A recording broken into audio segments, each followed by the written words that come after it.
Here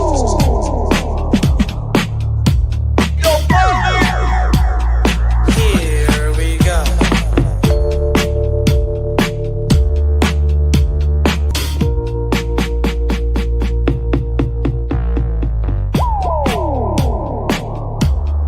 Here we go. Okay, what's happening, gold medal winners? How we doing today? Paulie Mack, creator Tony Ryan. We are ready to launch this week's installment of broadcast right here on the Bay Area Sports Collective. Tony, probably not shouting them out enough lately, but let's hear it for Bask, if we could. Let's bask in the Bask greatness. And by the way, pre-show post of the day goes to my good friend Rags in New Jersey, who is buried in an avalanche or a snowstorm, cyclone, blizzard. I don't know what they're calling it, but it's like a record-breaking snowfall happening right now. And Rags just posted a greeting, Tony. He said, brothers and sisters. Couple things on brothers and sisters. Let me jump right in on this. One, great Allman Brothers record, Brothers and Sisters. And then two, a great title of a Jerry Garcia band show. I want to say to my sisters and my brothers, keep the faith. Great song. By the way, it's a gospel track that Melvin brought to Jerry. Tony, go ahead. What about Jagger? Brothers and sisters, come on, people. Who's fighting and what for? I said, who's fighting and what for? Come on now. Yeah. Brothers and sisters. I want to say something, dude. One of my specialties over the years, and Tony too, is we take sound bites and play them totally out of context, because that's Jagger trying to calm people down during the riot at Altamont, and I turned it into a comedy bit. But anyway, that's just how we like to roll. Tony, how was your weekend? We got gold medals all over the place, dude. Congratulations to USA men and women's hockey. Really, really amazing stuff. I actually got up early and watched the men win the gold yesterday in overtime. Shout out Jack Hughes with the winning goal. I'm so thrilled, dude. USA hockey, men's, women's, just the patriotism. So proud. I mean, and it's not like I have any, I feel like Canada the same way I feel about the Oakland A's and Oakland Raiders. You know, I like this take. Right? I'm a big Canada fan. Let me say that right out of the gate. Nothing against Canada. I don't dislike Canada at all. Like it's I have beautiful nothing. Country. They're great allies. Right. They're friends. They're our quiet neighbors to the north. Yep. They've given us Neil Young, Dan Aykroyd, Rush. I mean, the list goes on. I'm very happy with Canada exporting the great Mike Myers, SNL, Canada guy. Yeah, Brian Adams. Come on, man. Pox all day. Shout out Brian Adams with a freaking wide. Tony, I've seen him twice. Go ahead. Need somebody like you. Everybody needs somebody. Oh yeah, dude. Do we have to do a Brian Adams musical assignment? I will. I'm not kidding. I'll do it. Yeah. I mean, I don't know. I need to. Tony, I'm sorry, I'm all over you so far. I'll let you talk in a sec. Next time we have a break in the schedule without a guest sponsor, we're doing Brian Adams on the freaking music assignment. Everybody should adhere to the words, because when it gets too much, I need to feel your touch. That might be my favorite Brian Adams song. Run to you. Run to you. Yeah. Love that track. When it gets too much, I need to feel your touch. Okay. I'm gonna run to you. Yeah. Dude, let him go. Let the Canadian Springsteen go. That's what I say. But dude, I just gotta say, man, what an incredible story, because it's not like Canada isn't great hockey up there in the Great White North, dude. So beating Canada both in the women's and incredible, and dude, just the way they did it too, man, like just gut wrenching, like just I don't know, man, such anxiety ridden games where these, and it goes to OT. Of course, it had to go to OT, of course, which is just adds to the drama. So freaking great. So. Couldn't be happier for USA. And just like, I don't know, man, I freaking love the Olympics. Just yet again. Me too. You know what? The Olympics just done and freaking amazing. I can't wait for the Summer Olympics in 2 years. Like, I just love, it's a good discussion topic too. We should think about doing is what, like, do you have a preference, winter or summer Olympics? Good right? question. They're both freaking great, you know? Yeah. Well, Tony, a couple quick things while we're talking about international issues, Canada, United States, the Olympics in Italy. And by the way, what a great host Italy was. Like every time, and I'm with you, by the way, watching the Olympics, I kind of get hooked, and now I have like the post-Olympics depression kicking in, where like I'll reflexively go to USA or NBC and there's no Olympics. I'm like, oh, I wish it would go like longer. Give me 3 weeks if you could. But anyway, I want to shout out Miguel on the comment line. He was jumping in on the Bryan Adams love, and he said, he goes, guys, summer of '69. Okay, check this out. True story. Tony, what would you say if I told you that Bryan Adams indirectly helped raise my oldest son, Tommy? What would you say? Let me explain. Yeah. Did Tommy get his first real six string? Oh, at the 5 and dime? Well, that's what great art does. You can read many, many things into it. And yeah, that's part of it. It's a true story. I'll never forget this. For whatever reason, this is always stuck in my head. I don't know, 10, 12, 13 years ago, something like that. Tommy and I were in the city over by Dolores Park. And on Dolores Street, that's a monster hill that Dolores Park is situated at the bottom of that hill. And we had parked way up at the top of the hill. And it was time to go get the car. And Tommy was little. He was like, Dad, I don't want to walk up that hill. It's too hard. And because that is a bear, that hill. It's not easy. Yeah, it's a total hike. We're walking up the hill and he's complaining. He's like, Dad, this sucks. This hill's too big. And then I said, let me quote Bryan Adams on this one, Tommy. And I said, keep this in mind for the rest of your life because it's true. Here's the line from summer of '69. Tony, there ain't no use in complaining when you got a job to do. And you got a job to do. It's so true. So I said, Tommy, remember that. That's from Bryan Adams to me, to you. Nice. So anyway, Bryan Adams indirectly raising my son, Tommy, who's coming to town on Thursday. My nice. oldest son. I thought you were going to say Tommy played his guitar until his fingers bled.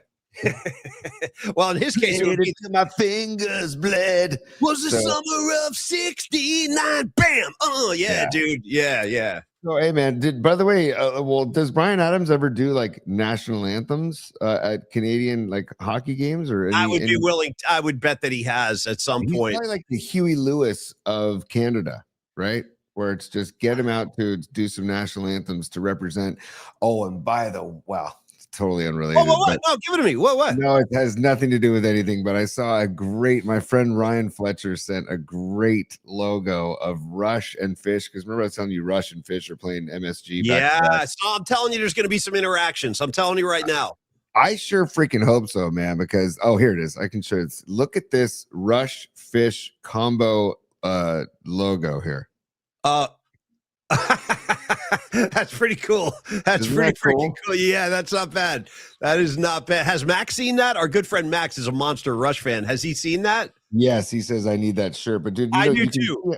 But you can see how the words are Rush and Fish, right? You can see 100%. the letters.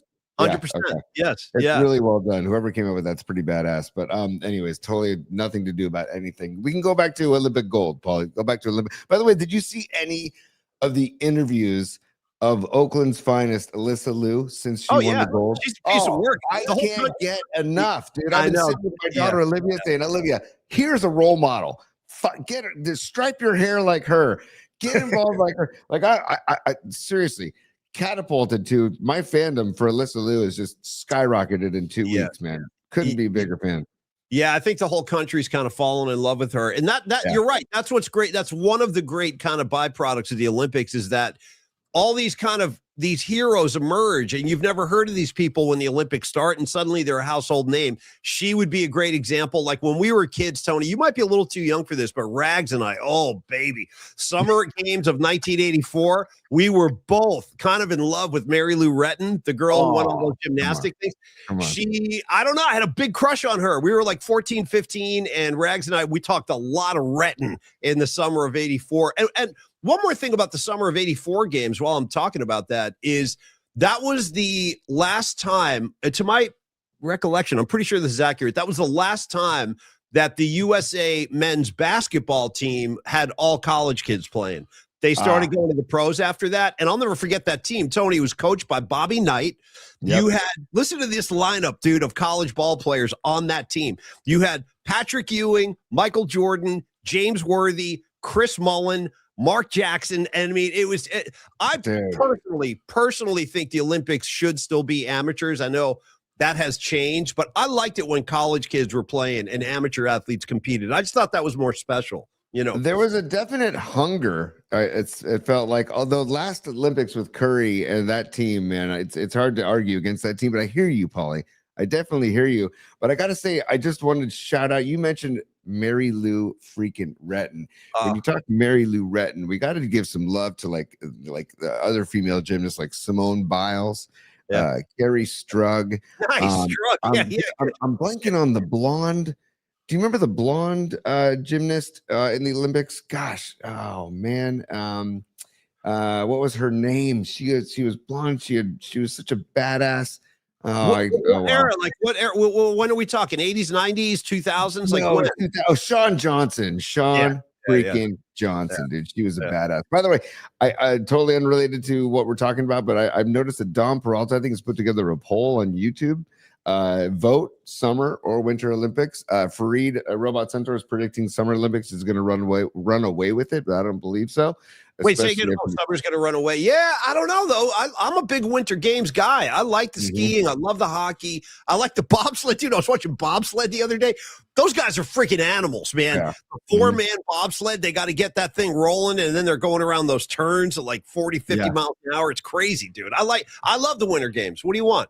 I love the winter games too. And shout out to Fareed. I saw this story over the weekend as well, and I want to mention it. Fenton's Creamery. You know, Fenton's Creamery originated in Oakland. They have offered to give Alyssa Liu free ice cream for life. And it's like, dude, take it, Alyssa. Because like years down the road, you're going to walk in there and say, where's my free ice cream? Here's my card. Tony, stand by for an important PMP correspondence update. Stand by. Yeah.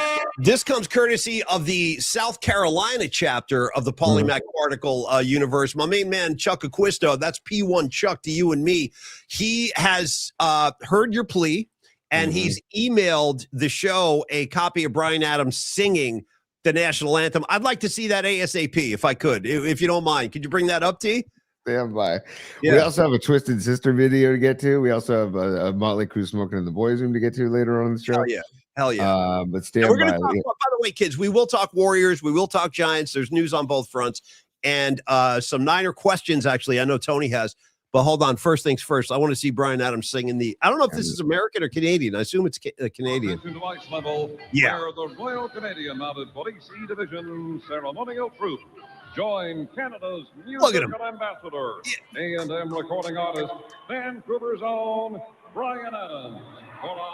Hold on a second, though, dude. The V-neck sweater without a shirt underneath is a bold move. I applaud it. He's a physically fit young gentleman. He looks good. You know, I got no problem with the V-neck. None. It's just a bold move because it also, well, we can get into it. What? Oh, it's just itchy. Wouldn't it be itchy? Sweater?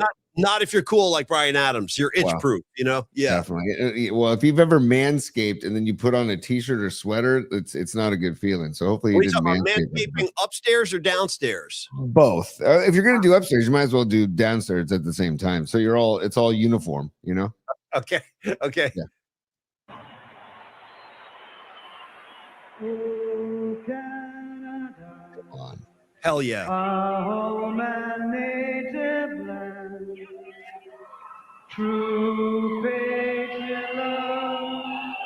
I gotta pause again real quick. Sorry, no disrespect to the anthem, but this guy right here is, if anybody remembers wrestling in the 80s, that is Sergeant Slaughter, dude. If you remember Sergeant freaking Slaughter, I'm gonna bring up the picture of him after this anthem, but that's Sergeant Slaughter right next to Bryan Adams. I love where your head's at, dude. I love where your head's at. Yeah, that's a hell of a look, by the way.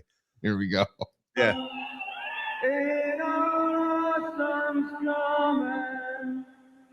With glowing we see thee rise, Beautiful.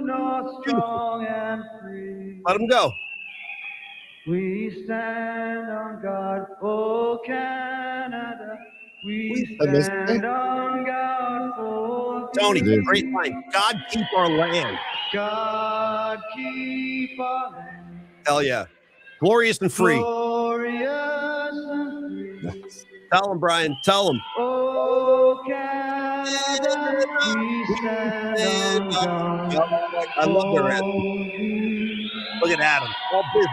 Oh, Canada, we stand on guard for thee. Nice, dude. Nice. All business. My man is all freaking bad. P1 Chuck, thanks so much, brother, for contributing to the show. Tony, I got a quick detour for you because you mentioned that the guy next to Adams looked like Sergeant Slaughter from the wrestling days. Yes. Dude, let me tell you something. I don't know how many people in the audience are going to be with me on this. If you have Netflix, there is a new movie on Netflix that I started watching over the weekend. It's called Iron Claw. And it's about I think it's a true story. Phenomenal. Come on, dude. It's a Come on. great pull, man. Great Come on. freaking pull. Okay, but listen to what I'm telling you here. So I watched this movie. It's called Iron Claw. It's about these three brothers that were professional wrestlers for the NWA, I think it was called, NWA, National Wrestling Association, back in the 80s. Mhm. Dude. Okay, Zac Efron is a star. So is Jeremy Allen White. He plays one of the brothers, who just played Bruce Springsteen. Tony, it is the most upsetting and depressing movie I've seen in some time. It was bumming me. Dude, it was bumming me out so much. I had to turn it off. I went about $1.15 on this thing, and I'm like, I can't take anymore. Like, I cannot take any. It was so upsetting. How many of you have seen? There's Robot Centaur. He said Iron Claw is fantastic, and Iron Claw refers to like a grip, Tony, like this. I think they would do this move called the Iron Claw. Robot Centaur, I don't know how you made it through that, dude. It upset me so much. After the Jeremy Allen White scene, you know what I'm talking about, with the foot, then the other brother with the pills. I'm like, I can't take it. I cannot take it anymore. So I had to abandon ship. What platform, Paulie? What platform are we watching this on? It's on Netflix, and they're all great. It's very well done. Zac Efron, by the way, dude, jacked out of his mind. Great actor, dude. Does not get enough love in the. Great actor. Seriously, doesn't get enough love. His physique in this movie is kind of startling. I have to think he took something to get that big. Like, he's got veins all over his chest. And Jeremy Allen White is just consistently good in everything he does. But Robot Centaur, there it is, the review. It is sad and depressing, but so good. Escobar Cheeks, it's a true story. All these guys seem to know. Escobar, it's about the Von Erichs. That's the name of the family. Do you know those guys? I wasn't a big wrestling kid. Do you know who they are? No, I got into I was Rowdy Roddy Piper and Piper's Pit and Jimmy Superfly Snuka and all that. So I think that they were before my time, right? Yeah, NWA, dude, and the Iron Claw, the World Class Championship Wrestling in the North National Wrestling Alliance, dude. Wow. Okay. Now, again, I do recommend it because it was an excellent film and it was very well done, but it upset me so much I couldn't take it. I couldn't take the abuse. I had to shut it off. By the way, where'd she go? Noemi? Where's Noemi? She said something funny. Anyway, it's gone now. But yeah, kind of a upsetting movie. Proceed at your own caution on that one, Tony. Yeah, Rags knows him too. No, dude, Noemi here. Noemi, I'll give this to Noemi right now. This is what she said. Hang on one second. Yeah, here we go. I am absolutely jacked out of my mind, bro. There we go. Nice. There we go. And just because it's that time of the program. Oh yeah. It's business time. We got a little. It's business. It's business time. I'm trying to say it's time for business. It's business time. Ooh. Stevie Grosh. What's up, Grosh? He is a super, and he says, I remember they used to sing the Canadian national anthem in French when the Expos would come to Candlestick. And he says, F Quebec. I don't remember that. I don't remember them singing it in French, but I believe you. That's pretty cool, man. Going back, I miss the Montreal Expos. Bring them back. Bring back the Expos, for God's sakes. Their powder blue uniforms, I freaking loved. And with Tim Raines, Andre Dawson, those Gary dudes. Carter, before he went to the Mets, Gary Carter was a great catcher up there. Tim Wallach. Tim Wallach was an Expo. I remember that too. It's like, wasn't Vlad Guerrero an Expo also before? Yes. Vlad Senior was an Expo. Freaking great. There's great shots of Vlad and little Vlad on the diamond when he was playing for the Expos. Good shots. By the way, sorry, Tony, real quick. Scarlet Fire reminding us also Pedro Martinez, dude. Pedro Martinez was an Expo. Yeah, definitely. And dude, our own FP Santangelo. Right, our dear friend, our very own FP. Yeah, shout out FP Santangelo. Yeah, I say that because FP was working with me the morning that I got fired. So from KMBR in 2005. Which time, Tony? Which firing are we talking about? There were several. You know what I mean? The first time. The first guy. Let's clarify, though. Tony and I both resigned together at one point. We walked into Tony Salvador's office. I actually typed up a resignation letter. It's the only time I've ever done that. Yeah. And so that was the first. Then there was a couple of firings after that. Hey, it all goes hand in hand with a career in radio. You got to expect it, man. What are you gonna do, huh, Paulie? Yeah. What are you gonna do? Hashtag cut the crap. Here we go. Escobar Cheeks the third is a super. He says, just FYI, the current owner of NWA is Billy Corgan from Smashing Pumpkins. Get out of here. Yeah. He talks about that quite a bit. Like, he's a very passionate wrestling fan. Billy, one of the most interesting dudes in music, Billy Corgan. I cannot stress to you guys how unbelievably talented that guy is. Even if you're not a fan, I'm just telling you, from me to you, that guy is a massive talent. And you go see the Pumpkins live sometime. It's a overwhelming experience, dude. Again, Tony, when he climbed up the ladder to sing Space Oddity, he was standing on a freaking ladder. I don't know. Paulie, I was thinking about you over the weekend because I was driving, and all of a sudden the song Window Pane by Smashing Pumpkins from their first album, Gish, came on. And it's classic Pumpkins, where it starts out with just boom, boom, chicka, boom, boom. It's very slow build. But if you're patient with the song, boy, does it have a raucous payoff. If you're patient, you got to be patient with the Pumpkins, right? Because not every song is a banger right out of the gates. They like to build you, and the album Gish has a few tracks like that where the music builds, but man, the payoff is there if you're patient with it, dude. Seriously, and it goes to show the prowess of Billy Corgan, Paulie. I will say this: some of their songs explode like a bomb right out of the gate. Shout out Jelly Belly, dude. It's furious. As soon as the playing starts, it's like a mosh pit. Tony, I'm not sure if you understand. Arab Rock, Paulie. Who wants honey or Rocket, dude? Rocket. I mean, come on. Long as there's some money, let me out. No, they rock, dude. The Palm of Pumpkin's head, courtesy. Let me out. Yeah. Tony took me by the hand and led me to the Pumpkins. I was kind of afraid of them. I always knew about them, but I was in my Grateful Dead peak existence when the Pumpkins were happening. And then Tony sat me down. He was like, listen to this. Listen to this. All right, listen to this. And at one point, I was like, you got to turn it off. I can't take it. I remember that. I will never forget that moment where you're like, dude, you got to turn it off. It's too much. It was too much. It was too much coming. It was like, let me just process what I just heard before you come at me with a whole nother wave of Pumpkin stuff. But Tony, I got big music news. Can I get an explosion? Yeah, give me music news. And I want to talk a little Giants ball. We got to talk Dubs hoops. We got to celebrate the Olympic golds again. And hold on, just because it's a Monday and we both need this on a Monday. Okay, dude. And then you got music news. You want a sounder for music news? I do. And go ahead. Go music news. Go. So I found this out this morning, and I'm so excited about this, and I'm so happy for this guy. So actually, two music notes. One, I'm starting to think maybe Bruce Springsteen is going on tour just so he can get away from the blizzard that's going on the East Coast for like a month. He's like, screw this. I'm hitting the road. I'm doing shows. I don't want to shovel out my driveway. But the real music news is I want to congratulate our friend, Lauren Gold. Lauren Gold is a keyboard player who Tony and I have had on our previous podcast when we were at KMBR. He's a Mill Valley kid, and I think he's roughly our age, maybe a couple of years younger than us. He's a keyboard player that Pete Townsend hired to go on tour with The Who. And he's been part of The Who's touring band for I don't know, I think the last 3 tours they've done, because I'm a big Who fan. I try to catch them every time they play.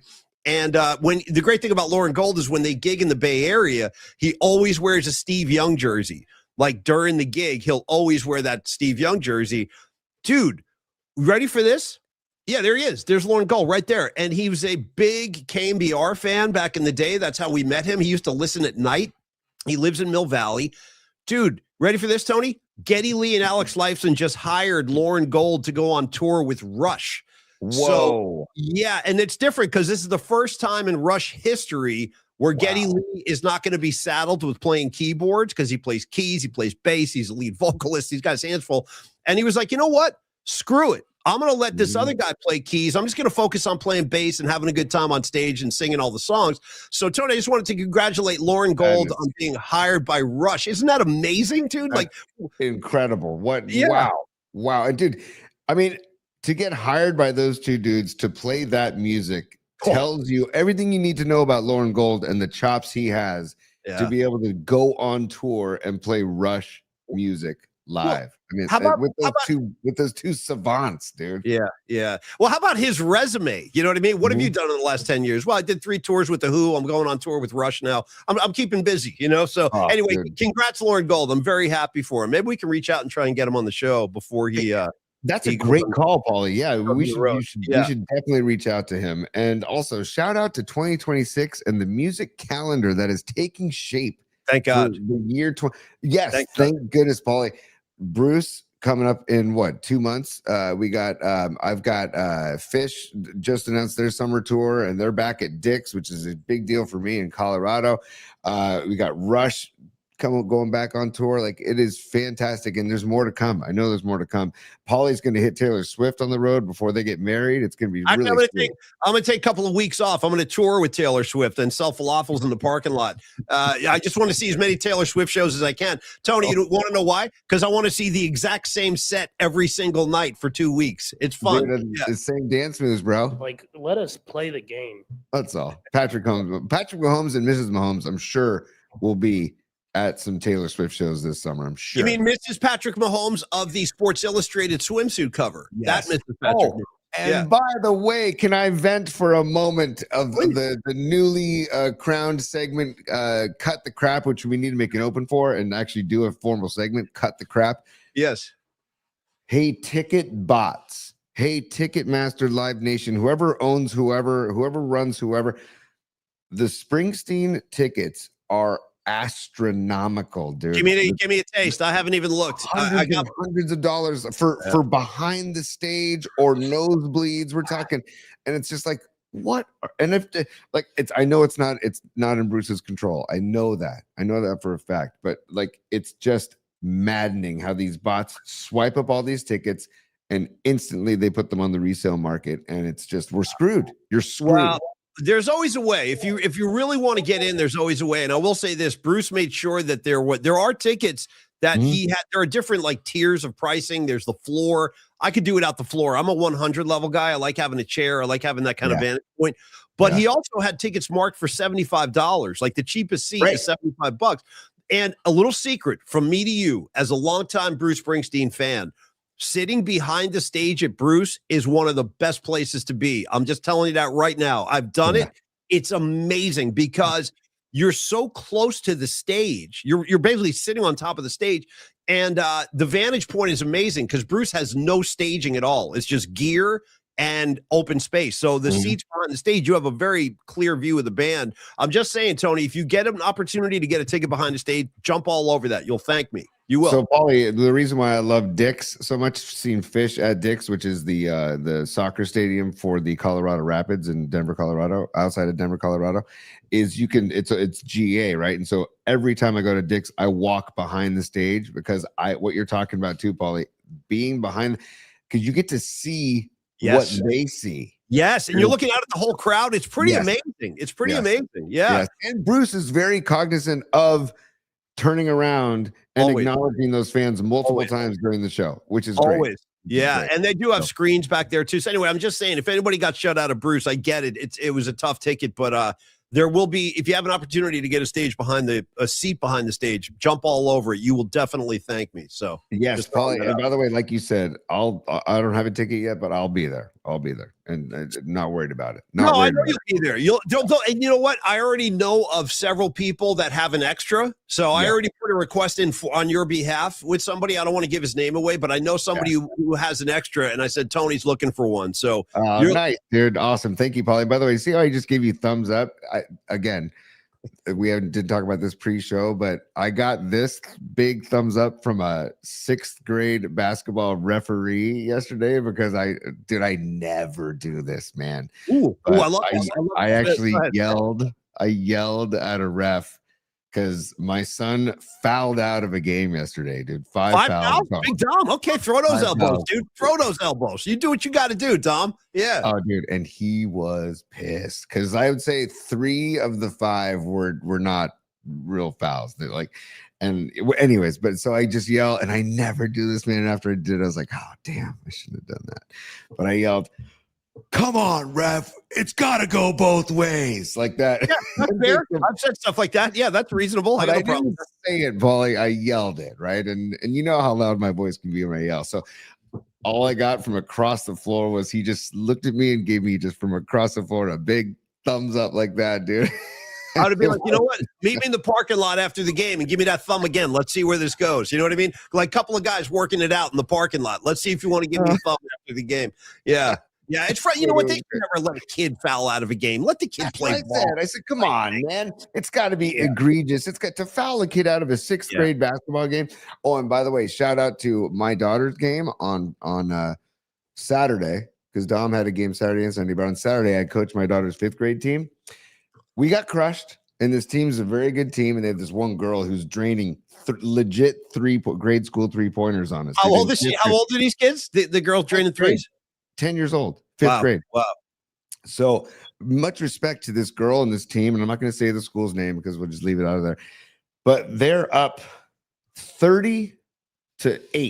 Oh, geez. Here we go. I hate in the stuff like fourth this. quarter. Yeah. And they're still gunning threes. And they're still cherry picking fast break. That's the coach. Layup.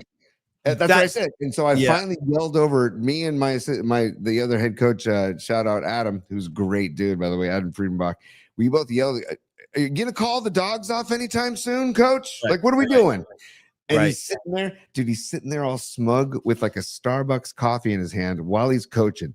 I'm like, and he just looks back at us and just starts laughing. I get it. No, dude, there's some infuriating moments, dude, in kids sports. I totally get it. I've had moments where I've revved very hot too when my kids were playing sports. It's like, and it makes you know what happens? You're letting kids foul out of games. You're trying to embarrass another team. Like, come on, man. These are little kids, and I get it. I would have been pissed too if I was in your shoes. Dude, after the game, I was, and after the game and the handshakes, I didn't say anything, but my co-coach Adam did say something to the other coach, and then the co-coach was like, "What's your problem? What's your problem?"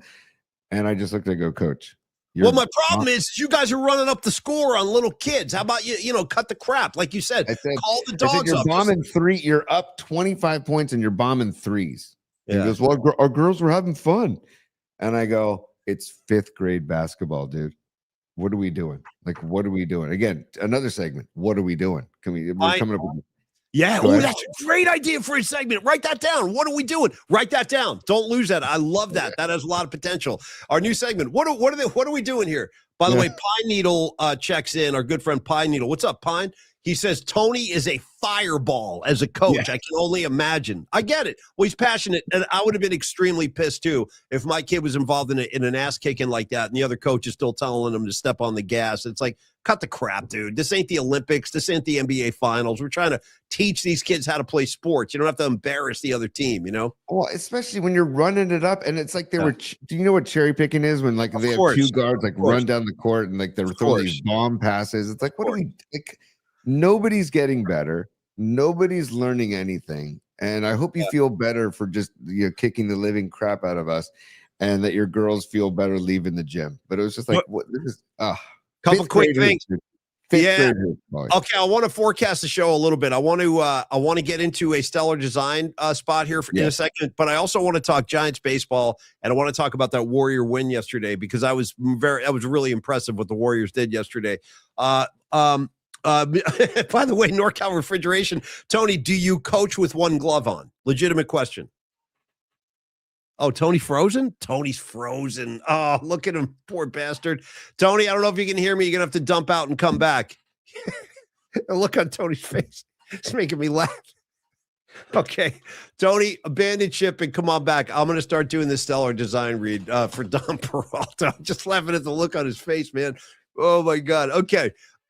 Stellar design, folks. Our good friend Don Peralta. Yeah, frozen Tony. I know he was so pissed at that other team, dude. He got frozen like Han. Shout out Han Solo in Empire Strikes Back. Not only did they freeze his ass, don't they hang him on the wall? Don't they have him up on the wall like an ornament in Jabba the Hutt's lair, where they're having all the big like parties and stuff like that? I think they got him frozen on the wall. All right, that's Tony. Anyway, stellar design. Let's talk about it. Stellar Design is the San Francisco Bay Area based industrial design center shaping the future of product innovation. And I was talking to Dom about this morning, actually. He's very excited to kick off a new project he has with Ancora Therapeutics. Dom is going to help them scale their therapeutic stimulation device. By the way, Dom, get me one of those. Okay. I could use a therapeutic stimulation device. I'm not sure. What are we stimulating, by the way? I'm not sure that I care, but I want one. Therapeutic stimulation device, which offers a non-invasive solution for hand tremor relief. Well, there it is, hand tremor relief. Yeah, that's serious business. I don't want to joke about that. So Dom is helping them bring their vision to life, which is what Dom Peralta does. He takes ideas and then he brings them to life with his own artistic renderings. And he's, you've seen Dom's work. We love Dom's work. For more information, if somebody in your family, perhaps yourself, you have that issue, hand issues, tremor issues like that, visit www.encoratherapeutics.com. I think if Tony comes back, I'm sure he'll scroll this, but let me spell that for you. It's ENCORA therapeutics.com // And again, but with Dommy, I'm proud of you, buddy. That's it. That sounds like some noble work you're doing there in the medical field. So congrats on that. And back to Stellar Design. Excuse me. They create award-winning designs with meaningful connections between people and product and brand. So whether you're an individual with an idea, maybe you're a startup company like the PMP show, or maybe you're a big dog like a Fortune 500 company, Stellar Design offers partnership to achieve out-of-this-world design. Please do visit stellar.design and make design impact. Oh, he's back. Tony, I was riffing on you like Han Solo and Escape from Empire Strikes Back when they freeze his ass and they hang him up on the wall. That was like you. Visit stellar.design and make design impact. Feel free to reach out to Dom anytime. Most of you guys know him. He's a really easy dude to talk to. But if you're a listener we haven't met yet, or a viewer, whatever you call our audience now, the PMP Familia, just talk to Dom. You'll be glad you did. If you have a need for art or an artistic rendering for a campaign you're working on or an event in your life, something like that, Dominic at stellar.design. Thank you again, Dom, and bravo, Stellar Design. I think that's great work you guys are doing. How you doing, Tony? You all good in the hood over there, buddy? I'm much better. Sorry about that, Paul. Every now and again, I get booted off the Wi-Fi here, but all good in the hood. And I want to say the only thing I want to say about Dominic Peralta is that if you do enlist the services of Stellar Design or Peralta Arts, you will get 100% of Dominic Peralta's time. He will not shortchange you ever. And working with Dom on this show and working with Dom in every facet that we've worked with him, he gives there's no such thing as 110%, but he gives 100%, full 100%. The passion that oozes out of that gentleman.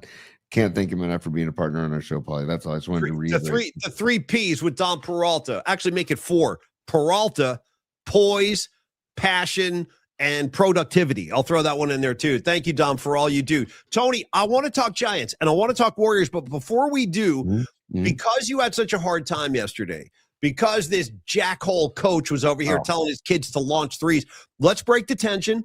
Let's lower your blood pressure with some comedy. Comedy is a great vehicle to relieve all kinds of stress and stuff like that. Probably the only reason I'm still standing in my life is because of comedy. If not, the seriousness of life would have crushed me years ago. So let's do this. You mentioned, and I got to follow through on this. You mentioned something about a Twisted Sister Motley Crue combo platter. Why don't let's utilize some of those visuals, courtesy of our new medium here. And while we are, shout out to all the good people on Instagram and YouTube, the Cron 4 Plus streaming app.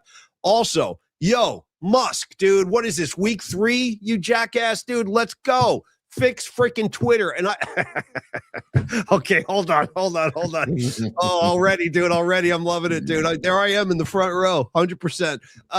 This is the 80s, folks. You gotta work with me. I gotta say, Elon Musk, fix your freaking platform, man. Yeah. Hey, we're paying Elon Musk money every month, dude. That I'm about to yank. I'm about to yank, and I'm about to go. Sorry, Paul. Listen to me. Hey, you Tesla driving, twitchy bastard, ketamine taking prick. Fix this freaking platform, because a lot of our Twitter friends are getting upset. So I'm upset now. Anyway, sorry about the outburst. I need the comedy too. Tell us what we're watching here, Tony. Paulie, I also want to go over to Instagram Live. I just want to welcome a few names I haven't seen before. Josh Matola, welcome to the show. Merc 2382. Toris underscore Soisante Ooh, nice. underscore Lasono. Ooh, I like has Soy joined. Sante, dude. I'm a fan. I want to hang with Soy Sante. Great name. Yeah. Lady Die 62. M Gikahi. So we got some new names over there. Oren Williams. What's up, Oren Williams from the band Pirate Radio? Right He's on. joining over this, and then we got Geronimo 21. Seen him before. Thank you all for joining us on Instagram Live. Just a few of the names I see over there. But Paulie, back to your point about Twitter and Elon. Get it together, Elon. Cut the freaking crap. And before we move on, Paulie, just a couple of supers. I want Patty from Napa or Patty from Lake Havasu. Happy Monday from Lake Have a Few. There you go. Patty, I gotta say.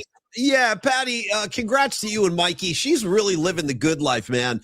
Patty is recently retired. She's got this place in Havasu she likes to escape to. And you know what, Patty? Your instincts are impeccable because it's been a rough winter around here. Like, Rags, I'm not trying to compare. I know you really got your hands full, literally. But it's been pretty bad here, dude. It's been pouring rain. The temperature has been really cold for California. And so, Patty, you got the right idea. You really do. How about a PMP? Watch me invite the entire audience to Patty's house. Hey, Patty, how about you throw a big PMP party at the Havasu estate, and we can all kind of fly out. That would be a lot of fun. Get us out of the Everybody bring your tent, bring your sleeping bag, and just sleep under the stars. Sleep under the stars. Let's go. Come on. The Shout out desert scenes or skyscapes, dude. The sunsets in the desert cannot be topped. It's like Tony Soprano, the peyote, and I get it, right? I get it. So go ahead. And plus, Patty, I want to shout out your favorite band, the Eagles. I want to sleep with you in the desert tonight. Shout out Peaceful Easy Feeling, Tony. Go ahead. Nice, dude. Yeah. Nice. I love it. And then also Aaron Kask is a super, and he says that frozen shot of Tony needs to be the cover art for the What Are We Doing segment, dude. You're just getting better and better by the minute here. Thank you, Aaron Cass. Great idea, brother. It's been a minute. I hope I get to see you on the opening day party we're having. 325, everybody. Standard Deviant Brewing. Great new friends of ours. We had our Christmas party there, our holiday PMP and an easy ball, and we hope to see you on March 25th. It's a great hang. It's a great space to watch a ball game in, so please do come on out. That goes for you, Aaron Kask, and everybody else who can make it. And don't forget, it's a night game, so you don't have to take the day off. You don't have to miss work or anything. Go to work and then come join us. We'll be hanging out. No charge. You know what I mean? There's nothing here for us. We just want to get everybody together and hang out.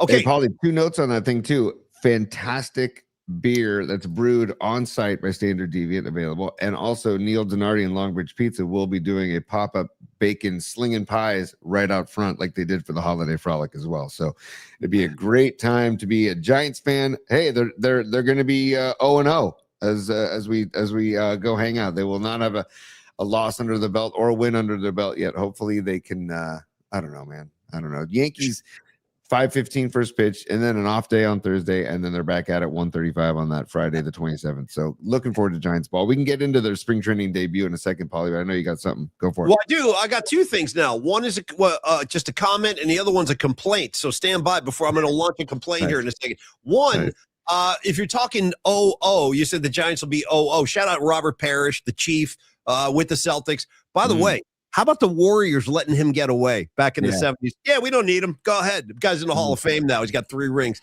I always liked the Chief ever since he got busted getting a FedEx package of grass at his house back in the day. I'm like, this guy's okay with me, man. Don't think for a freaking second him and Walton weren't spinning guns left and right, dude, during the Celtics glory days in the late 80s. Bill Walton, too, rest in peace, our good friend. He did win the 6th Man of the Year award too in '86 when the Celtics won that title. That was the 3rd and final one of the Bird era. And I always trip on this stat. A lot of people think that might be one of the greatest teams of all time. I am one of those people, and I'm not even a Celtic fan, but I have to acknowledge how great they were. I think they had 5 Hall of Famers on that team, maybe 6 actually. Danny. Anyway, they were 40-1. At home that year in the Boston Garden, 40-1. That's pretty badass. Now the complaint. First of all, that before you voice your complaint, was Parrish side stage with Walton at any of the Dead shows where Walton 100%. took some of the Yes. Okay. Yes, 100%. Also, Larry Bird. He bought Bird to a couple of dead shows too. Oh, Yeah, so, true story. so good to know that those guys felt the goodness. You know what I mean? It's really Well, good to know that. I don't know if you catch this or ever caught this, but Mickey Hart still sometimes hangs the Celtics jacket behind his drum set. Like when you see him, Right. that was from Walton. Walton gave him that jacket, and Mickey Hart keeps that Celtics jacket on stage very, very frequently. Tony, I'm complaining now because you teased me with Twisted Sister and took it away. What the hell? In fact, because I wanted to get the supers and stand by. Well, give me what the hell. Go. Yeah, what the hell? Don't tease me with TS, dude. Twisted Sister. What the hell? What the hell? Yeah. I will give you Mr. Sister in a second, but I want to give Lily Merchant the love that she deserves right now, because look at Lily Merchant just gifted 5 Poly Mac Particle memberships. Lily, that is just the reciprocity that we talk about on this show.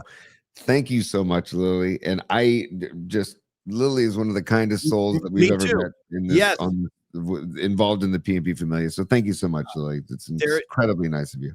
I believe, she's a San Francisco girl, and she just always comes, like you said, with that incredible, good, positive vibe that she kind of radiates out there. I love having Lily part of the scene. Thank you very much, Lily. I also wouldn't mess with Lily either. Well, why would anybody who messes with Lily is messing with us? That's one thing to consider right now. Boom, boom, boom. By the way, I think I just broke my laptop. Just throw that out to the mix. Yeah. So that's good. Yeah, I think I just broke that bad boy. Shoot, that's still good. It's okay, Paulie. They give you a full discount. I mean, discount. They give you a full renewal. I think the last thing I might ever do, because I got the laptop I'm doing the show on, but then I got a secondary laptop where I read sports stories and the Dom Peralta ads and stuff like that. No, I think it just kicked the bucket. So Dom, I think I'll retire that laptop with your spot. That was the last thing I think this one's ever going to do. I'm sure they'll reimburse you every penny that you spent on it, Paulie. They'll give it right back to you. Not only that, they're so affordable. New laptops, they're giving them away. So yeah, I'm not worried about it at all. And they never change anything either. They always make sure everything's compatible with what you buy. That you don't have to buy other things and other trinkets and add-ons because they're always changing everything. Anyway. Get a new adapter for this. Get a new plug for that. This cord doesn't fit this. It's a scam, dude. I'm sick. By the way, I'm railing against big corporate America today. I'm railing against Apple and Musk. Who's next? Come on. I'm taking on everybody today. Let's go. Hey, technology, cut the crap. Okay, so what happens is Paulie and we send emails before the show, and I send an email usually with technology. Hey, technology. That made me laugh. Go ahead, man. So I send Paulie an email with song lyrics or a movie quote or something every day, and it has the link to our show for us to start the show. Today's quote was from the I Wanna Rock video by Twisted Sister, and then Paulie said, dude, I think we should show that during the show. So Paulie, I'm gonna bring back the classroom. I can't wait. Not the video. There was like a little skit before the video started. It's the intro, and this is when music videos freaking ruled. Okay? Here we go. This is all right, here we go. Turn this up too, T. I think it's muted. Yeah. Oh. I'm laughing already. Hold on, dude. Paulie, I think that's you bottom left with the bandana. 100 freaking %. The only difference is if that was like an accurate, and that's actually kind of looks like me back in the day. It really does. The only thing that would be different is I would have had like a Rush or a Van Halen shirt on, most likely. But I want to say, real quick acknowledgement too, while you're talking about these videos of this era where they would have like a little skit before the song began. Mm-hmm. Van Halen might have been the best out of all of them, like the Hot for Teacher, Sit Down Waldo, David Lee, dude, the freaking Yankee Rose. Give me a bottle of anything and a glazed donut. My doctor says I need a laxative. That whole bit, dude. That was not amazing. In my store, you don't. Oh, dude. Not if you were the last immigrant grocer on earth, honey. Yeah, honey. Yeah. Oh, the best, dude. Yeah. All right, here we go. Okay. Oh, come on.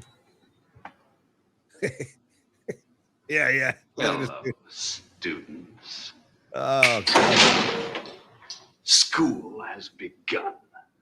The summer is over. I am in command. What was that? For that little outburst, each and every one of you will spend 3 hours in detention today, immediately after school, in the basement. Beautiful. What do you think you're doing? Twisted sister. That's you, Tony. That's what you. What kind of a man desecrates a defenseless textbook? I've got a good mind to slap your fat face. Oh, the poor kid. You are destroying your life with that garbage. All right, Mr. Sister. I want you to tell me. No, better yet, stand up and tell the class. What do you want to do with your life? I want to rock. Yeah, dude, right there. 100%. Home run. This is the comedy we all need on a Monday, and the comedy to bring Tony back down to decompression after almost fist fighting the youth sports coaches yesterday. Tremendous. Thank you. Perfect, Tony. That was just what the doctor ordered. Can we chase that with you got Motley up next? Which song? Oh, yeah. Well, this has to do with Tony's top 3. So let's get into Tony's top 3, Paulie, okay? Okay. Well, yeah. This has to do with number 2 of Tony's top 3, but we have to get through number 1 of Tony's top 3 too. So stand by. Okay. Tony's top 3.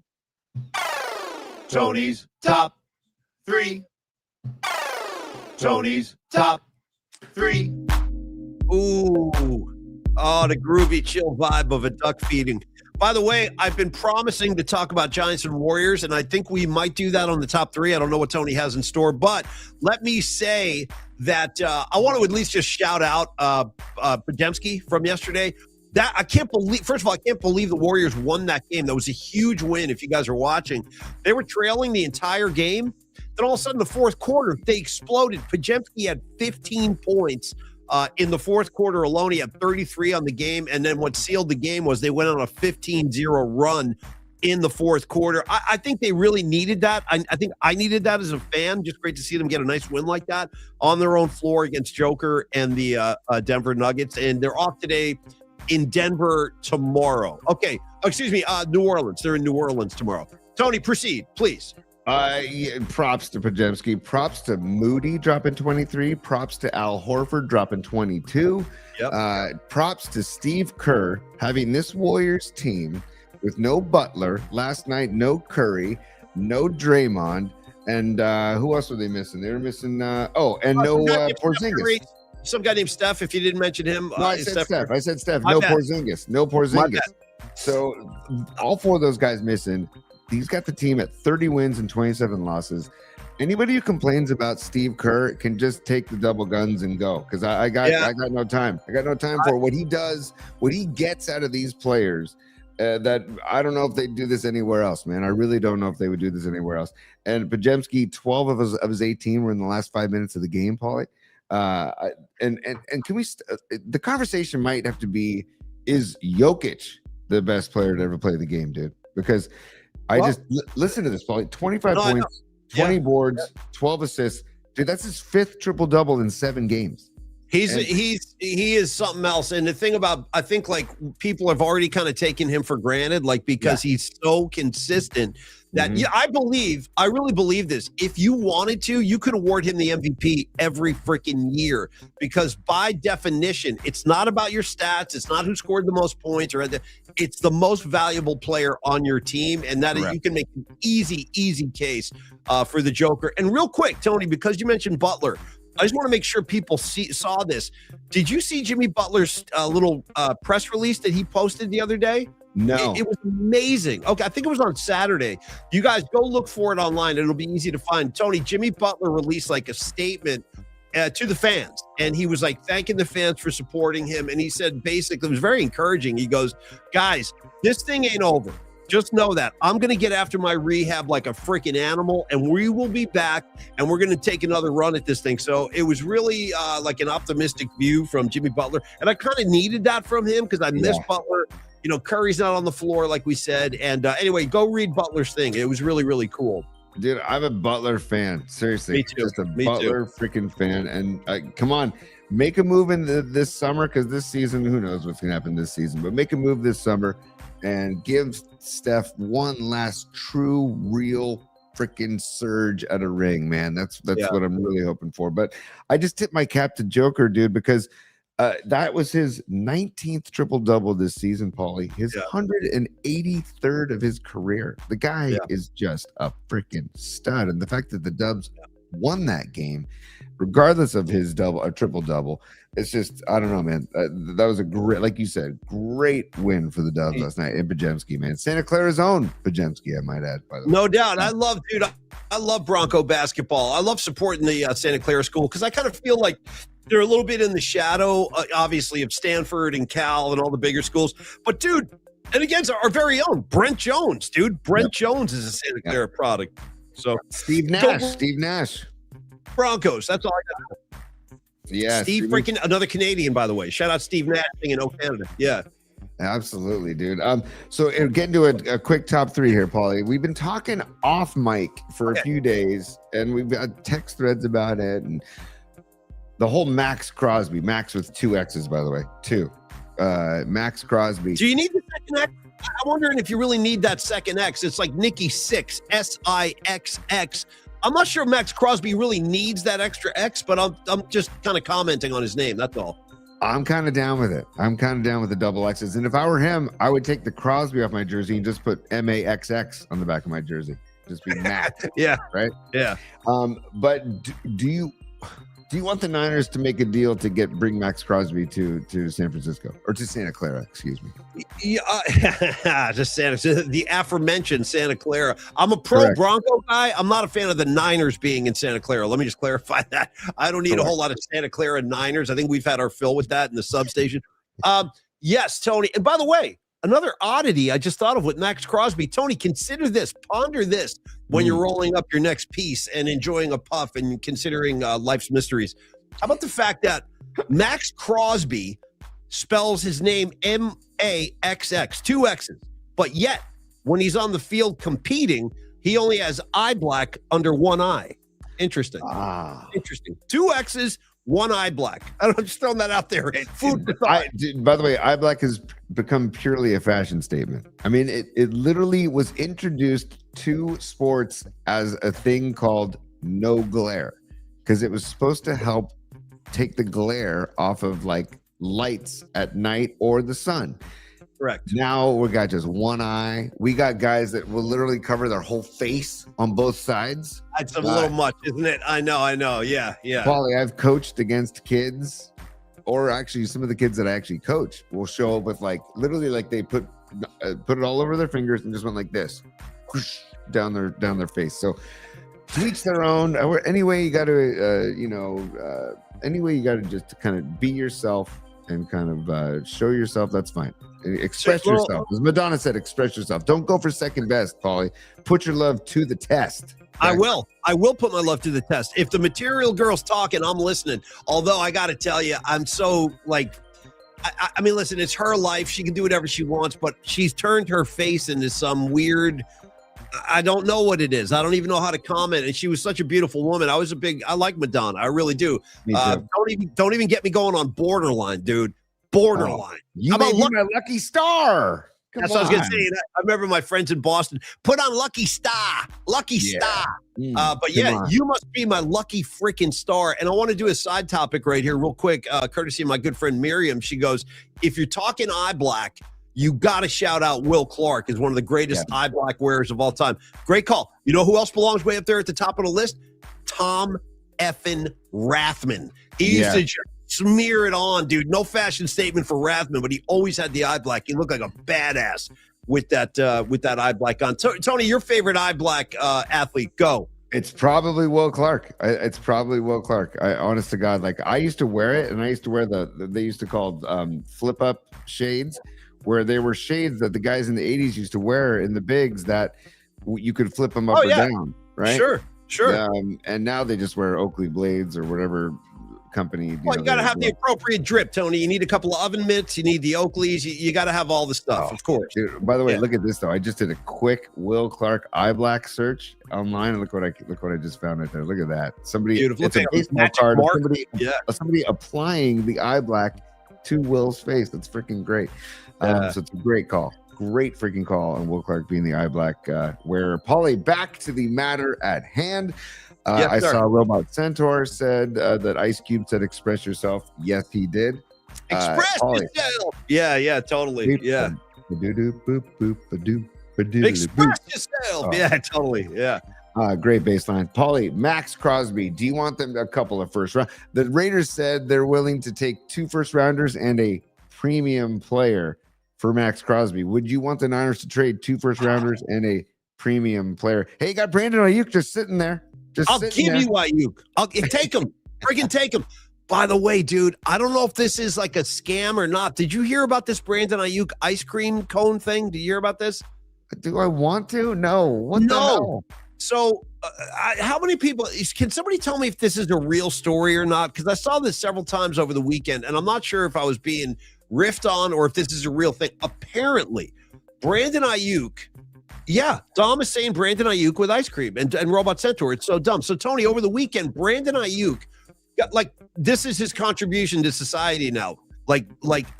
Disappearing when the 49ers pay him and need him, just not showing up for work. Yeah, I'm not coming to work anymore, but give me the money.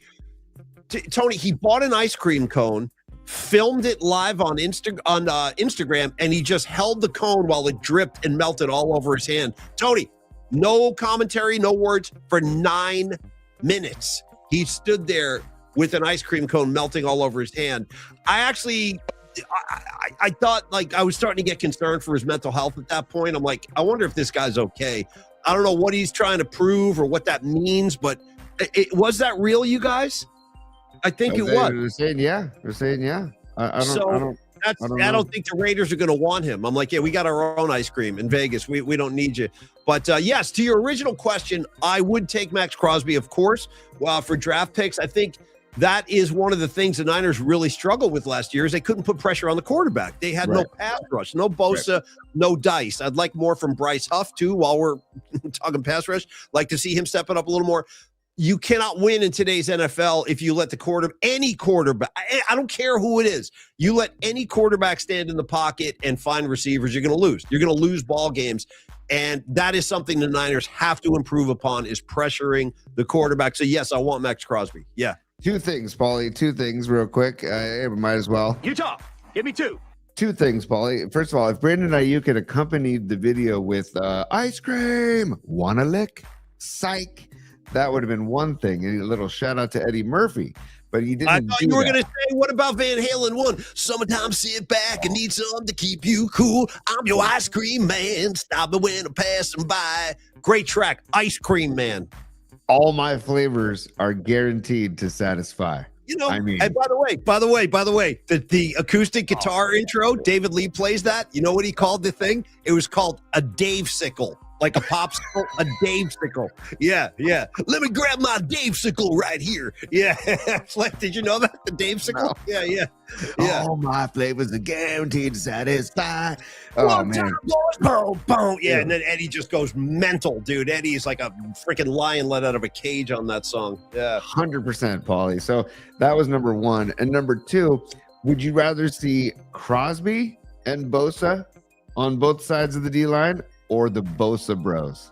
Brosa. Oh, I'll take Crosby over Joey Bosa. Yeah, no disrespect. I like Joey Bosa. He's a good player. But Crosby he's on another level. And I feel bad for players like that who have had to, dude, he has played on crap teams his entire career. The Raiders have not been relevant or competitive in, I can't, since Derek Carr was there, you know. So yeah, I would take Crosby over Bosa. How about you? The same thing. I would too. And I just think if they do the Bosa, whatever, it just becomes too cute. It's like the tight end university. I don't want tight end university and the Bosa brothers. It's too cute for me. And then you got the substation, and then you got them being in Santa Clara. There are too many subplots that are outside of football. So I just want Plus, if Max Crosby comes and plays with Bosa, maybe Bosa will turn him on to the Grateful Dead, because Bosa is like legit into the Grateful Dead now. When Bob Weir when they had the ceremony for Bobby a month or so ago, I was there with Don Peralta actually and a few other friends. Nick Bosa sent in a video message about Bobby. They played it at City Hall. He was like, I just want to thank Bob Weir, man. He's such a great guy. You know, the whole Bosa thing.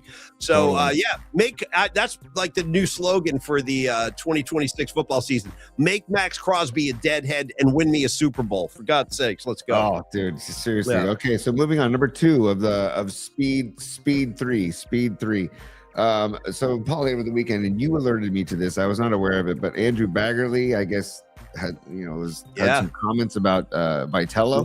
And Vitello's first weekend making lineups and actual real baseball. That's recorded baseball, actual scorebooks, umpires, everything.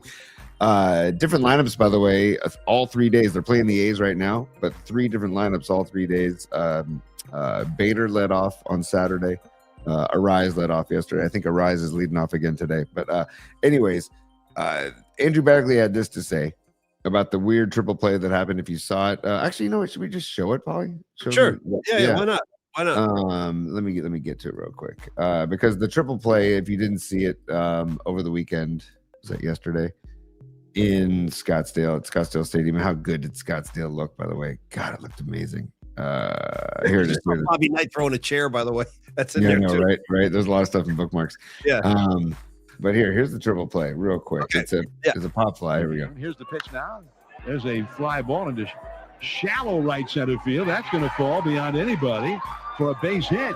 And the Cubs have 2 runners at third. Here goes the throw to second. Now the runner's right there. He's out. Now they got 2 runners at third. This is going to turn into a double play, maybe even a triple play. Going over to third, there were 2 guys on base. And the backup runner who got tagged first is the guy who's going to be called out. And now the runner at third leaves the base, and he's going to be tagged out. It's a triple play to end the inning. Oh, wow. Great stuff by John Miller, by the way. So the triple play, that was the triple play. Okay, so now Andrew Bagley had the comment. If I just want to read it correctly. I want to paraphrase Andrew Bagley. He says, the strange triple play might have revealed a few important truths for the Giants. When you are depending on a first-year manager who has no professional experience, it helps to have players on your roster who are smart, who have been well coached, and who have mostly seen it all. That includes, that's it, mostly seen it all. That's the end of the quote that we'll give you on the show. So I think it's a very bizarre thing for Baggerly to say. Paulie, I wanted to get your thoughts on Andrew Baggerly's quote, and if there's some interesting vibe between Baggerly and Vitello out of the gates. Well, you know what? That's an interesting comment you just made. I don't know what's the dynamic is between Bags. Yeah. Andrew Baggerly, longtime Giant beat writer. Most of you guys know that. I don't, and that's the thing. That's what bugs me about some sports writers is that and I don't know what is Vitello just got here. How upset could the guy be? But I don't like it when sports writers let their personal encounters with athletes and coaches affect stuff like the Hall of Fame. Well, Barry Bonds was a prick to me in the locker room. I'm not. Well, that's not what this is about. It's not about whether Bonds was a jackass to you in the locker room. Of course he was. He was a jackass to everybody. But he belongs in the Hall of Fame. I mean, you saw him play baseball. The guy's a Hall of Fame caliber talent beyond that. So to address that, I don't know what Bags and Vitello, what goes on there. But I will say this. I found it surprising that Bags felt the need to take a swipe at Vitello in that moment, because why not just celebrate the triple play? One of the rarest plays in baseball. You hardly ever see one. In fact, would you say are triple plays as rare as a no-hitter? Are they that rare? It's like the triple play is like the 4-leaf clover of baseball, dude. I think it's rarer than a no-hitter. I mean, you never see triple plays. Shout out one of Rags' favorite bands. Hey, Rags, this is from me to you. Rare Earth. That's for Rags. Dude, Rare Earth. I just want to celebrate another day of living. Rags, a big Rare Earth guy. So anyway, I want to say I was surprised. I don't think it was necessary. On top of everything else, it's spring freaking training. Chill, baby. Relax, Bags. First weekend of spring training, and I felt like he went out of his way to throw. If Devers, let's just say Devers hits 2 home runs today, maybe I should write a piece and say, it's a good thing Devers hit those 2 home runs because their manager has no experience. Anyway, you know what I mean? Right. Like, what does it have to do with the moment on the field? I don't understand. I don't know, Paulie. You want me to tell you when you're blurry, so I'm getting a little blurry, Paulie. If you want to leave and come right back, and then we'll do top 3, number 2 and 3, and we'll be out. Okay, so Tony, come on back. As you've been known to say in the business, stand by. Yes, standing by. While Paulie comes back, should be alarmed at Birdsong. Gave up a grand salami in his first debut. The triple play we just talked about. 21 hits, though, for the Giants offense in 2 games so far. Haven't seen the box score for today's game against the A's so far.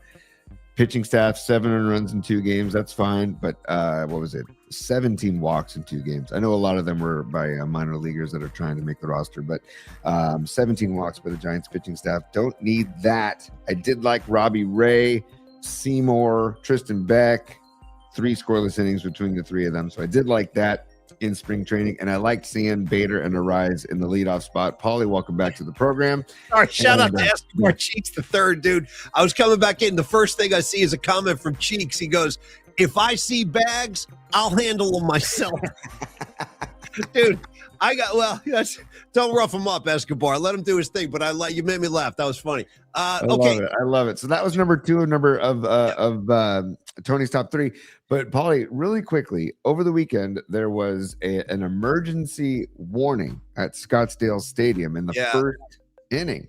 Okay. Yeah. And everybody, I remember Megan showed me on her phone, there's an emergency warning at Scottsdale Stadium. It's rather bizarre. And I'm like, what? And it turns out, Paulie, according to John Shea, we love John Shea, San Francisco Standard, SF Standards, John Shea, formerly of the Chronicle. I like John Shea too. John Shea's rock solid. Willie Mays, he was locked in with Willie Mays, all his great Giants books. I'm a Shea guy too. Shea Hay. Paulie, his book's 24. Yeah, Shea Hay, by the way. Shea Hay, you're right. Yeah. John Shea Hay on Twitter. That's what he is, at John Shea Hay. But his book 24 on Willie Mays is fantastic. It's a fantastic read. I highly recommend it. Seriously, my dad read it, gave it to me. I read it. It's really, really good.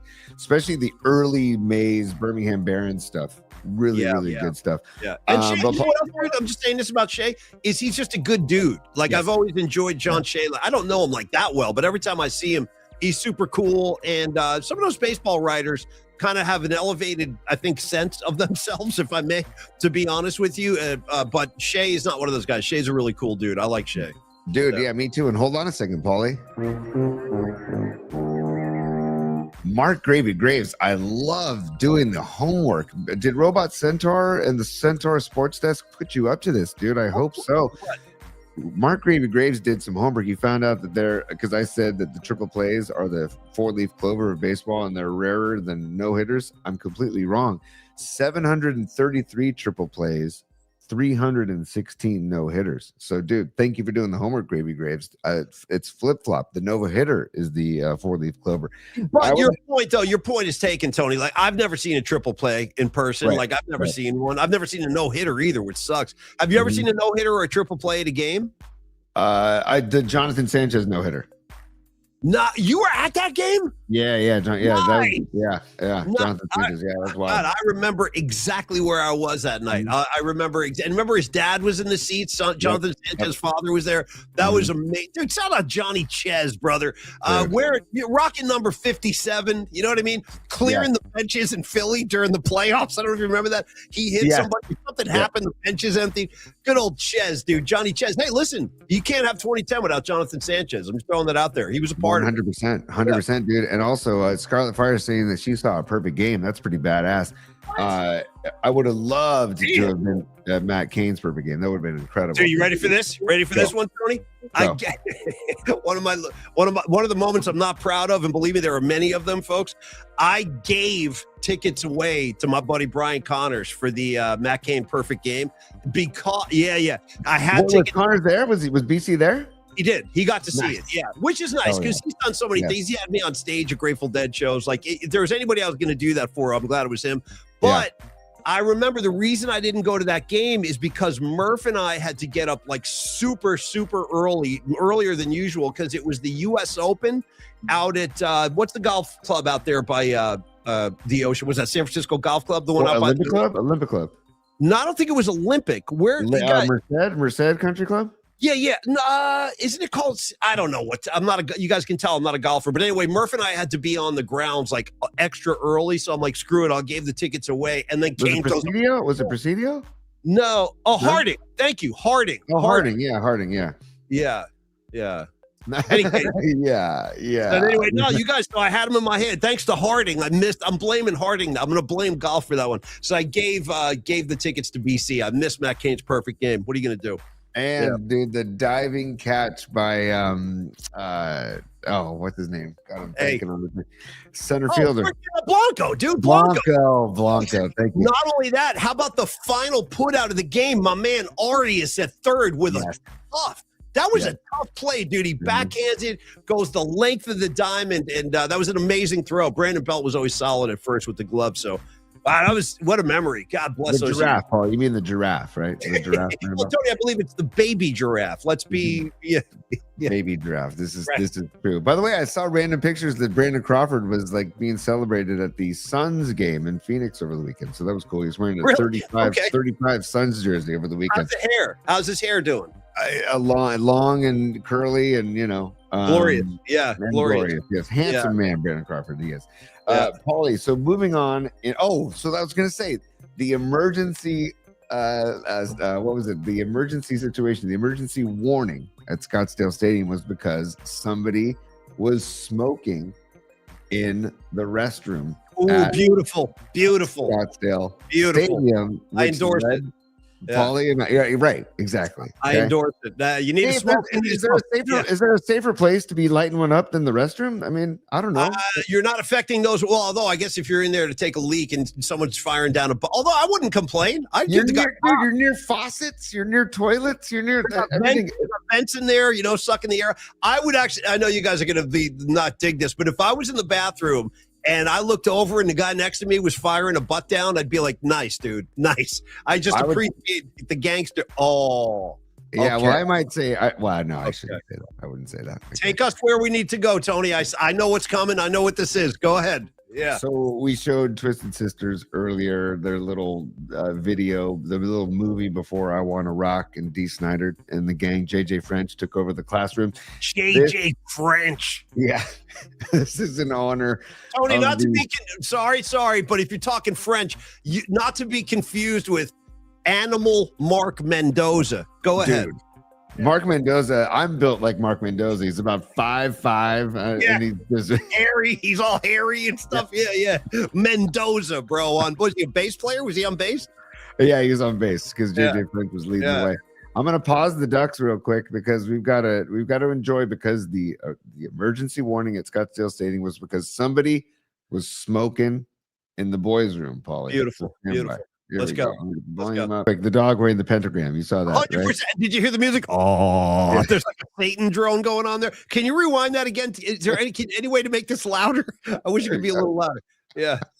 There you go, dude. I want more. Dude, this is a great new feature. Can we show the David Lee mini skits tomorrow? Can we do Immigrant Grocer and Hot for Teacher if possible? Dude, not in my store, you don't. I will definitely show you not in my store, you don't. How about when the lady comes up with the breath mints and he goes, ooh, breath mint. That guy goes, ooh, yeah, breath mint.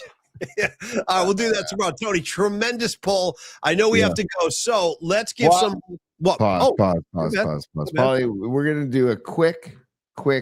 This is speed 3, right? Speed 3. Oh, I thought we were done with the 3. We didn't finish 3? That was 2. The speed 3. Okay. And I forget why I came up with this, but we were talking about flying in an airplane somewhere. Paulie and I were talking about flying or on the show or something, and it got me to be thinking. It's a very sticky situation, and I just need to know the answer to your question, Paulie. And I'll give you mine as well. Sure. Do you recline your chair in an airplane? No. Yes. I don't. No. And let's keep in mind. Paulie, hold on. Paulie, reclining your chair in an airplane. Paulie, where did it go? Sorry, gosh darn it. Reclining your chair in an airplane. Right or wrong? Nice, Big Al. Dude, that could have been we could have done a right or wrong on this, but I'll take it in the top 3. That's fine. No, I don't recline my seat out of courtesy for those around me. And I got to tell you the truth. I'm built like a guy that should. I'm over 6 foot tall. I have long legs. Like planes are not easy for me. I don't like flying on planes. They don't make those seats for a guy of my amazing stature. I'm kidding. But I hate it when people, I'll tell you what, though, if you recline in front of me, you're getting the knee to the back of the chair like you freaking read about. And I'll keep it there the whole flight. I will. I'll be kneeing you. I'll be bumping it. Because I just think it's rude as S to come like all the way down into somebody's lap. So I try not to do that. That's just me. Yeah. I'm the same way. Unless, of course, there's nobody behind me and I know that I can extend. Yeah, you go nuts, stretch out, enjoy. Right. Yeah. Right. But you're right, too, man. The people that are like, and you've seen some of these videos, and I know some of them are like, they're pre-produced and they're not real. But I do not ever recline. And one time, I think one of my kids tried to do it. And I'm like, dude, I think it was Dom. I was like, put it back up, dude. Put it back up now. Put it back up. Okay. You know what they say? The recliners always come back and go, yeah, well, if they didn't want you to recline, they wouldn't build that as an option on the chair, man. I paid for and then they started with this. I paid for my ticket. If I want to recline, I'll recline. Well, I paid for my ticket too, but I didn't pay to have your freaking hairspray in my lap while I'm trying to chill and all the flights I take always seem like they're long as hell. Like I'm flying to New York, I'm going stuff like that. So no, I'm just trying to be courteous to people around me. I'm trying to be cool. That's all. Also, just take an Ambien or whatever, and then grab your fun little pillow that they give you. Or if you bring one of those, by the way, do you ever roll with one of those pillows? I don't, but massive respect to those who do. Massive respect to and then they forget they're wearing them and they're at the luggage getting their bag with the stupid neck roll on. Respect. I shout them out, dude. It's an amazing look. Amazing. Yeah. Sports teams, NFL teams should start making team branded airplane neck rolls, dude. Right? Because inspired by Guy McIntyre's neck roll. Whoever wore, like Mark Gastineau wore a good neck roll back in the day. Right? Tom Rathman had a nice neck roll too. Yeah. Rathman, good neck roll. Does Max Crosby wear a neck roll?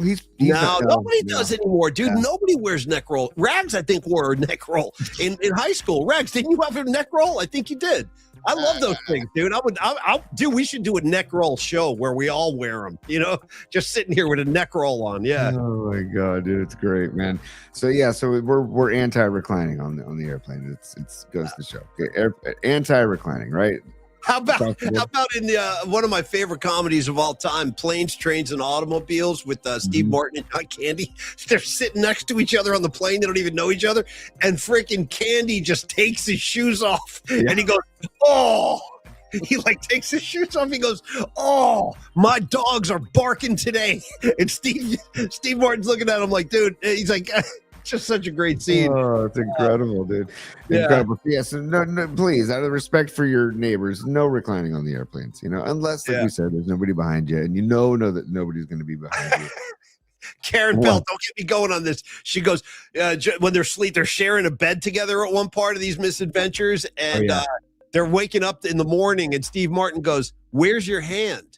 And they're like spooning each other, dude. They're spooning. And Steve Martin goes, "Where's your hand?" And then John Candy goes, "It's between two pillows." And then Steve Martin's like, "Those aren't pillows." And they go jumping out of bed. It's amazing. Anyway, shout out the late, great John Candy. Funny guy, man. Oh, dude, that reminds me, Paulie, totally minor connection to what you're talking about. But Ted McGinley is in that show Shrinking I've been telling you about. And he just has a scene in the last episode where he mistakenly eats a bunch of gummies, dude, and he has to basically act high as a kite, and it's some of McGinley's best work since Stan Gable in Revenge of the Nerds, dude. I mean, it is fantastic, and he's aroused at one point while he's under the influence of gummies in the hospital, and it's why is he aroused? Great. Why is he aroused? I forget why, but it's freaking great. I'm telling you, Shrinking. Check out Shrinking, dude. Everybody, if you haven't watched Shrinking on Apple TV, get involved. It's really good. You are, dude. I'm a fan of you using the word aroused, dude. Yes. Great word, aroused. And shout out to Dave Chappelle. I never forget this. Like, this is a really old Dave Chappelle stand-up thing. He was talking about the Bill Clinton, Monica Lewinsky freaking scandal, and he goes, yeah, man. I'm using Chappelle's words, kind of. He's like, poor Bill Clinton, man. He had to go on 60 Minutes and answer all these questions. And Ed Bradley was like, "Were you aroused?" That just landed on this. It makes me laugh. Oh yeah, that reminds me too. McGinley has a conversation with a mannequin. Aaron Kask reminded me on the chat. When he's high as a kite, he has a conversation with a mannequin as he's walking down the street. Paulie, it's gold. I'm telling Tony, you. I'm high as a kite. I just might stop to check you out. Shout out the Violent Femmes right there. Dude. I'm high as a kite. I just might stop to check you out. Let me go wild. By the way, shout out to the Violent Femmes. Strange but true story. Will Sparks, I think I saw you on the list. You would know this probably. Ready for this, Tony? Unlikely pairing. The Violent freaking Femmes opened a Grateful Dead show in the summer of '91. I want to say, like, Wait a second, a whole tour or just a show? One show. Wow. Yeah. Wild. Yeah. Who do you think? How do you think? Do you have any idea how that came to be? I don't, but I'm sure the band had something to do with it. They would only have bands open for them that they wanted or they selected. Right. So my guess is somebody in the band must have liked that band. So how did and totally unrelated, but when Sting and the Dead, was it a tour or just a show together? That was it was the summer tour. He opened all the stadium shows in that summer '93 tour. I saw 4 of them and they were great. I thought Sting's set was amazing. And Jerry came out. Jerry came out to play in Sting's band like every show. Yeah. Did it kind of like how Lifeson or Geddy Lee has to come out with Fish at Madison Square Garden this summer? I'm starting to think, I thought about this a little bit. I think it's going to be, I'm making a call right now. I think it's going to be both of them. I think Lifeson and Geddy will both go on stage. Yeah, with them. Yeah. Okay, I love it. Or does Trey or somebody go on stage with Rush? But see, Fish has never covered Rush. Remember, we talked about this the other day. Fish has never covered Rush, and I've always wondered, and I've talked to guys like Max and Joe and those guys, Garrett, about like why have they never covered Rush, and it's kind of like maybe they feel the music is untouchable. I don't know, because their music is so intricate. You can't cover Rush. Like it's just not really. It's like there are some bands like that. You can't really cover Rush. You can't really cover Jimi Hendrix. I mean, in my opinion, or you know what I could see, Tony? I'll make another call. I'm making calls all over the place today.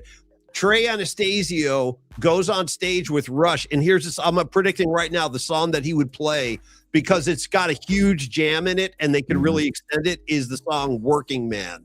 They always do a huge jam in Working Man. I could see them throwing it to Trey and letting him just run with that for a while. By the way, I'll show this one more time for those of you who didn't see it earlier. That Rush Fish combo, that thing is, somebody make a t-shirt of that. Amazing. Like, that's incredible. Our friend Ryan Fletcher sent that to our thread. It's such a cool shot. So I need one of those, Tony. If you go to the shows, make sure you get me one of those Fish Rush shirts, or maybe you just call them Frush. You know what I mean? Yeah, Frush. Well, and what the F is a Frush, Paulie? Oh, dude. Yeah. Well, no, my 2 kings beat a Frush. Shout out to Don Peralta, who says the Violent Femmes are playing 2 shows at the Guild coming up. Actually, this is correct. And Paulie, just in honor of what the F is a Frush, you just got your asses whipped. That's all. How about when Booger is looking at Tekashi's cards and he goes, "Nah, see what the problem is here is you got too many kings. Let's get rid of those." And he goes, "And let's replace them with some new fresh cards." He's like taking his good hand away. No, it's too many kings. You got to get rid of those. Hey, it's been a while, Paulie. It's been a while. On the way out, it's been a while. Sorry. Damn.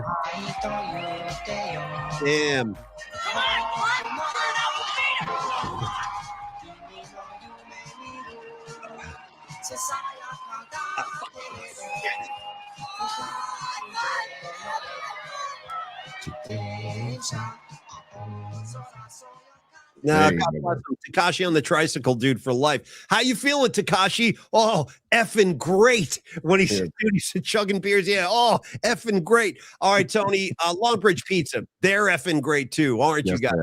Now, Longbridge Pizza closed on Mondays. You got to let Neil, even God took a day to chill, right? God's like, hey, I'm chilling on Sunday.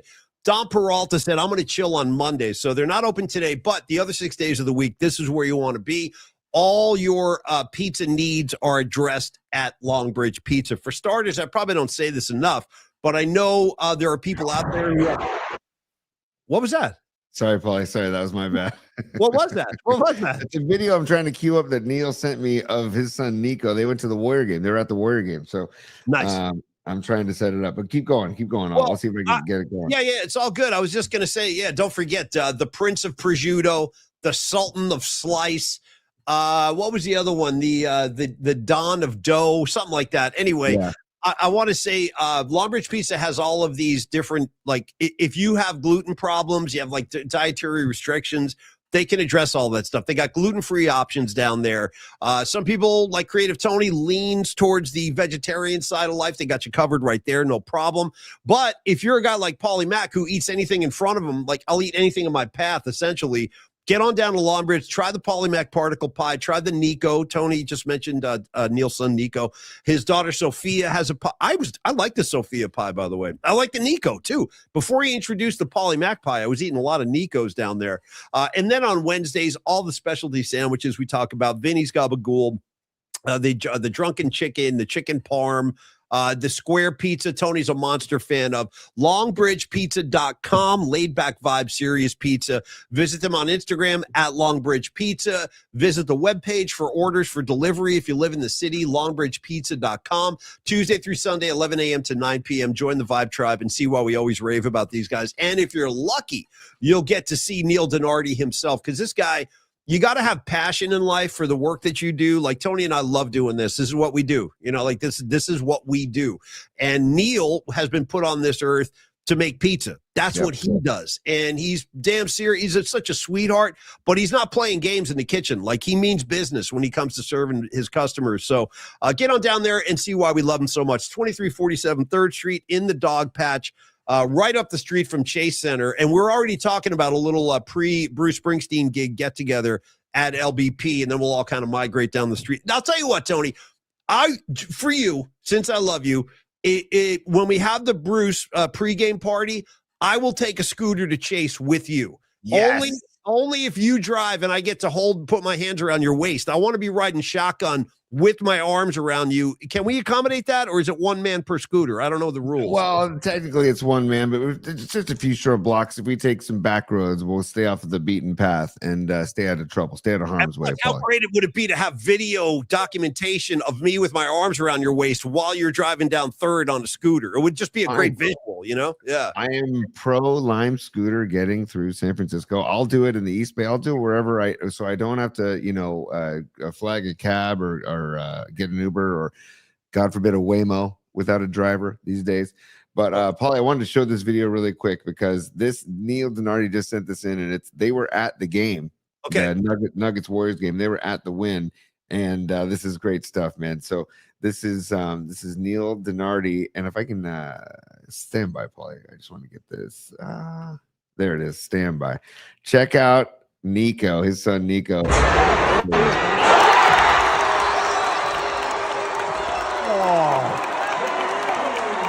Oh, that was good. Yeah, Nico brought home the W. He brought home the win for Longbridge Pizza and the Warriors. Big win over the Nuggets last night. We talked about it earlier in the show. Pajemski's big night. Moses Moody's big night. Al Horford's big night. It like without Steph, without Draymond, without Porzingis, and then of course without Jimmy Butler, and against the best player in the NBA, in my opinion, the Joker. So good stuff. Great win for the Warriors. Leave that picture up for a second. Oh, no big deal. It's all good. It's all good. Come on. Oh, look at the cuteness. Go back to the view of the court though for a second. I want to show you something. Okay, pause right there. So the Bruce tickets I got are kind of like that. That's kind of like where I'm going to be with the stage at the opposite end. Although I'm a little bit farther around to the left, but I'm like in that turn. So that's going to be like kind of what I'm looking at when Bruce comes to town. And Nico for life, dude. Try the Nico pizza. Seriously, it's a really nice pie. Tony, I'll let you finish up with LBP, and then we can wrap this bad boy. Go ahead, buddy. Paulie, I had lunch on Friday at LBP with your friend and mine, Sutter, a.k.a. Tedder, a.k.a. Ted Henning. What, is he in town still? He lives in He lives in Nevada now, but he used to live in Peru. As my high school buddy, my longtime roommate, post-college, longtime roommate, Ted Henning, one of the greatest people ever. That's the guy, by the way, for like you historical buffs out there. That's the guy Tony smashed the coffee table with and threw it in the fireplace after we lost to the Packers in the 97 NFC Championship. I was at that game, or I would have joined you.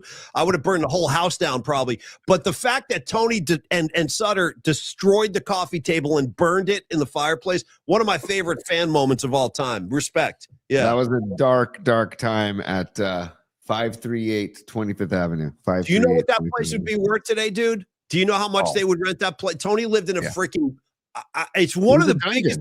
It was a dungeon. That place was huge. It was gigantic. Like it was a massive. I bet you today that thing goes for $6-7 grand a month, maybe more.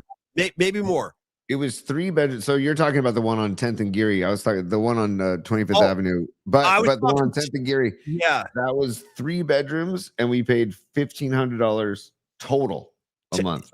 And simultaneously, when you lived on 10th and Geary, I lived on Baker Street between Golden Gate and McAllister, 3 bedrooms, $1,200 a month. Dude. Can you imagine that today? That place today probably goes, like I said, $7 grand, $8 grand a month. Yeah. I was across the street from Jack in the Box too, man. I would a lot of breakfast jacks, a lot of sourdough jacks, a lot of Oreo shakes. I've told you this before, Tony, but just for your head, because I have driven by there a million times since you moved out of there. It's now a dispensary. Your old apartment is above a dispensary now, which is entirely appropriate, you know? Yeah, that's entirely appropriate, Paulie. So great stuff, man. Just by the way, I was going to say about eating lunch at Longbridge. I had the mushroom pizza. I let Ted pick. I said, and if you want to get meat on it, Ted, go half. And he goes, no, I just want the mushroom pie. We got the mushroom pie, which is underrated and fantastic. And then we had some great original pattern pale ale from Oakland. So freaking good. And I told Ted, I'm like, you know what, dude? Alyssa Lou. This is Alyssa Lou vibes right here. Oakland beer for Oakland's finest. Oakland's newest hero. Alyssa Lou. Congrats on the gold for Alyssa Lou. Congrats on the U.S. women and men hockey teams for capturing gold and beating Canada in very dramatic fashion. Incredible stuff over the weekend, Paulie. And spring training got underway. Baggerly cut the crap with Vitello. The crap with Vitello. All right, let's go. Maybe it was Bags who was smoking a butt in the boys' room. Maybe he wanted to disrupt the game. Wouldn't that be great? I hope it was Bags. By the way, excuse me, now I have Smoking in the Boys' Room in my head. Smoking in the boys' room. What a great freaking video that was. Great pull today, man. Herb is a plant. Herb's so good for everything. 100%. And by the way, hey, Los D, I don't know if he's on the board right now, but I think, are we getting another spring training update tomorrow? I'm not sure if we are. Okay, cool. We booked it. We booked it last week. We will get another spring training update, and we should incorporate Dan Coach Emilio and get spring training, because Dan posted a video over the weekend of him sitting down the first baseline at Scottsdale Stadium. We should talk to Dan Coach Emilio as well. Okay, we will do that tomorrow, and that's a great idea. I'd love to have Dan on there. He's a big, giant head, and I know some of you watch his show on the NorCal Sports Network, but we can bring him into the P&P show too. All right, Tony, I want to thank everybody today. Thank you, Longbridge Pizza. Thank you, Stellar Design, and y'all have a great Monday. We'll be back again tomorrow. We will give you that giant spring training update, Tony, if that's okay with Bags, and we will see all of y'all then. Tony, if you want to take us home, man, you got the keys. Go ahead, bro. Here we go. Business hours are over, baby. It's business. It's business time.